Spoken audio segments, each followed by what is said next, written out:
Hey guys, it is Tristan with That's NewsStand, and I want to talk a little bit about the Milestone Returns edition that came.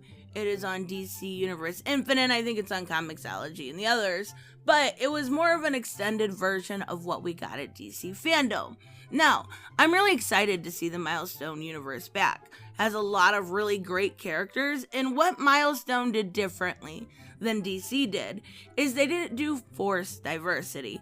Yes, it was an imprint that really tackled current day issues. It was an imprint that had a lot of left-leaning politics, but that's all comics. So looking at this, there's a lot to unpack. They did everything that DC wishes they would have from the beginning. And you don't have the yell of forced diversity. You don't have this. Everything was done perfectly well. They had a lot of great characters. They had Masquerade, who was a transgender character. They had a lesbian relationship that was Blitzen and Donner, right? They had Wyson, who was a Muslim. They had Rocket, who we're going to talk about a little bit in here, but she was eventually became a teen mother, you know? They had Dharma, who was kind of like the old ancient wise man, right? They had everything you could possibly want, all in one universe, right from the very beginning. So we're getting the release of this. And of course, I'm not having it at the right spot, so I apologize, but we're going to go through it. And I think initially I did say I didn't like Static's change in origin. I don't mind it. Now that I've been looking back more into the universe of Milestone, because it's all available on DC Infinite, I think it makes sense. I really, really do. It is always been about the times that we live in. And unfortunately, in this time that we live in, this is what we're going to see. And going right along with it, you're going to see a lot of, misinformation. But even so, we're going to take a look at it. Now, there is going to be a little discussion at the end when it comes to the new creative teams that were just announced. I want to talk about that. But we see here the beginning of this riot, right? And we even see right from the beginning, Alva Industries. And that's, initially what caused the Big Bang. And they're going to do the exact same thing again. But instead of being gang violence, we're going to see it at a protest for Black Lives Matter. Now, of course, there's going to be a lot of people that have a problem with this. I initially did. I'm going to say that right away. But I think, like I said, now that I know more of the universe, now that I've dug into the history of it, I think it makes a lot of sense. Do I think it's necessary? No, but I think, stuff like this is what's not necessary. She was sleeping. We know you're talking about Breonna Taylor. No, she wasn't. Come on now. At least play fair and be, real about it. But that's what bugs me the most about it is that kind of stuff, right? So we're gonna see Static here get his powers. We're gonna see, his big bad bully get his powers also. I love it. It's really quite the art is absolutely stunning. They did a really, really good job of this. So basically we see him after the Big Bang go back and he's with his parents. His sister's telling him about what's going on. We're going to see then who's going to become Hardware, right? And Hardware was basically, his story was the black man's journey in corporate America. He did a lot for Alva and still had to take the fall. He never could get to the top and he didn't know why, and that's really, really what made him angry. I want to say my least favorite character, but one of, on the lower totem pole when it comes to Milestone. But I am excited because I know for him, the new creative team is Brandon Thomas, who wrote Aquaman and Future State, and I absolutely love that. So what bugs me, again, I'm just gonna pick because there are little things to pick about, but what bugs me is I showed you with the sleeping thing. Now, you see Hardware here, and the police break in, and he says, "You didn't even give me a warning before you emptied your pistol at me, an unarmed man." Bro, you look like this. What? You're obviously not an unarmed man. That's agenda there. But You really think they're not going to shoot at you? You look like a fucking transformer. They're gonna shoot at you. It's ridiculous to even think. So, and then we're gonna see a little bit of Holocaust, right?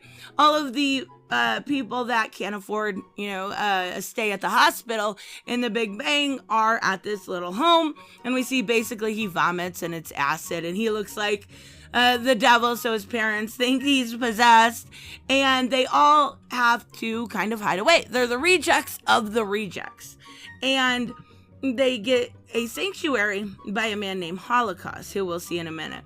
It's gonna go in between, but I definitely think, as far as art goes, that Static's was the best. But we see him, and we see him, Virgil, and what's his name? I can't even think of his name. Regardless, his enemy Francis get in a fight here, and I really like their relationship. Now, originally, I thought that in the art that they did, the concept art, he looked very white, but I think that's something that's more self-conscious to him, because throughout this whole thing, he's like, Virgil isn't black enough. He doesn't do this enough. He doesn't do that enough. I think that's more of a self-conscious thing, right? And I think that's why he portrays that. But I really do like this part, probably my favorite in the whole book, because he really, really takes Francis down, like to the point of beating him with lightning strikes. And the cop shows up, right? And is going to, he doesn't know what to do, right? He might arrest them. We don't know what's going on. He says, did I do something? And he's like, nope, didn't see anything. Even Francis is like, yep, I just slipped, sorry, as he's literally burning. But I thought that was kind of a cool, moment together where, they hate each other, but they still, in a way, have each other's back, if that makes sense. So we do get to see Icon and Rocket, and they're basically taking down drug dealers outside of the city of Dakota. And you see, Icon, who's my favorite from the Milestone universe. And he's being, his typical showmanship. He's being himself. And they find out, actually, through her phone and her social media platform, what happened in Dakota with the Big Bang. So they know the chaos is going and they have to go back. Now, this is our first real look at Holocaust, right? I think he looks awesome. He looks amazing. Like, the art is stunning. But he's going to take the rejects of the rejects and basically make them, an army of people that feel like they were wronged. And they're going to go then take on Dakota. I really, really like this start. It's much better than the other half of this book. But let's talk a little bit about the creative teams that were revealed, because it does worry me a little bit. For Static, I've read a couple stories by Vita Ayla that I don't mind, but a lot of the time she doesn't do her own stories, so it worries me that she's on this. It really, really does. Static is a great character. Give him and do him justice. That's all I'm saying. I don't know how good this is going to be, but we'll have to wait and see. Then we've got Icon and Rocket, who's got Regil and Hudlin, obviously. Going to do fine with that. Leon Chills and art by Doug Brainwath. I don't know him actually, but from the art that we've already seen, looks great. And then we have Hardware, Brandon Thomas, and then art by Dennis Cohen and Bill. So I can't. Sinowich. That's closing up. Again, Hardware is not my favorite character, but I'm definitely gonna check it out because I like some of Brandon Thomas's work. Here's the other one that we got at Fandom. And I've actually already completely gone through this, but I want to show a couple things that I know. That I don't know if it was just because I didn't know the universe as well, but I think looking back at it, like it even more than I did originally. This character I still can't figure out who this is.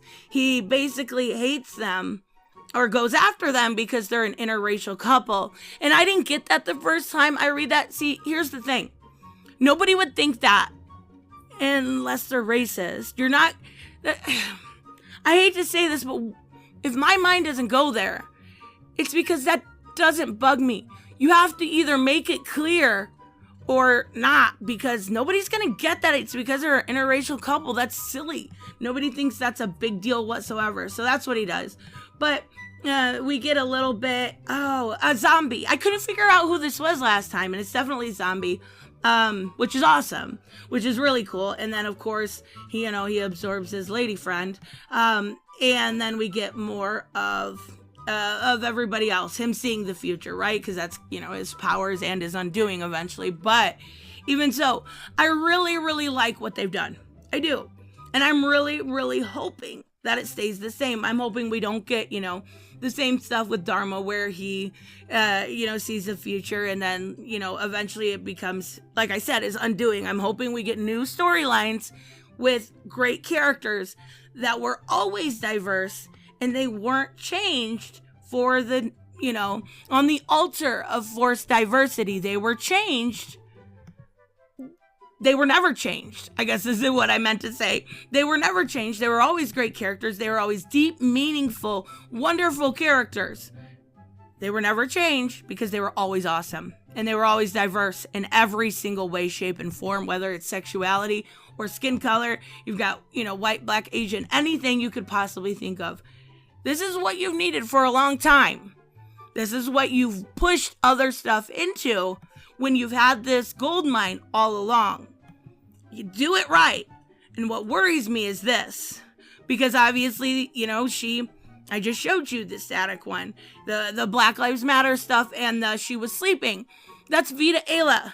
That's what worries me. Do it right. Static is such a beloved character. Such a beloved character by people my age that grew up with the cartoon, right? This character could really be a massive seller. It could do eventual crossovers again to stuff we've seen before, like Teen Titans and whatnot. So do it justice. Don't, if it's not selling under Vita Ayla, switch. Work with things. Change things up. Do what you have to, because this character could be what you've needed for a really long time. So anyways, let me know, of course, what you guys think about this. If you're interested in Milestone's return, if you're interested, in the different dynamics we see, another thing about it being diverse is it's a first, black Republican as far as I got. There's a lot of really great things in this. Let's just hope. Hope, hope, hope. It's done correctly. Anyways, let me know what you guys think. I will see you in the next one. Bye-bye. Hey guys, I want to give a huge shout out to my Patreon and subscribe stars.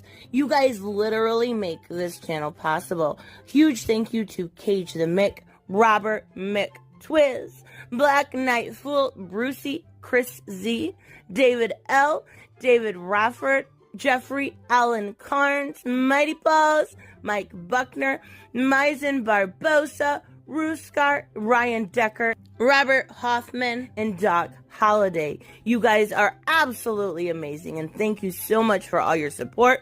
Don't forget on the way out to like as always if you enjoy the content and hit subscribe. And I will see you in the next one. Bye-bye.